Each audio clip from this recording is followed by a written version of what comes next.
Quels sont les différents types de sucre? Le saccharose, à savoir une molécule de glucose et une molécule de fructose, faut savoir que c'est le sucre le plus couramment utilisé. Ensuite, il existe sous différentes formes. Prenons par exemple le sucre en poudre et le sucre glace. Quelle est la différence entre ces deux?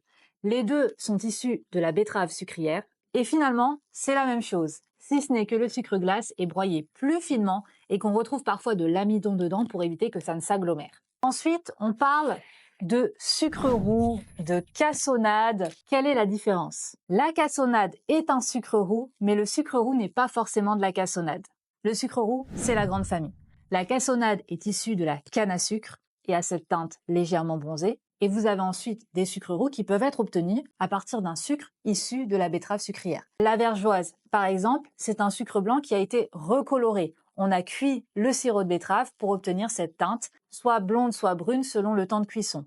Et on va voir ces petites notes de caramel dans la vergeoise. C'est ce qu'on utilise d'ailleurs dans les spéculoos. Pour la petite anecdote, en Belgique, on appelle la vergeoise la cassonade, ce qui ajoute à la confusion, mais tu sais maintenant la différence entre ces différents sucres. Il y a aussi une autre famille de sucres, les sucres complets, qui sont riches en minéraux. Le sucre rapadura, le sucre muscovado, on va trouver aussi du sucre de fleur de coco. Tous ces sucres sont non raffinés, ils ont un goût plus prononcé et une teinte plus foncée.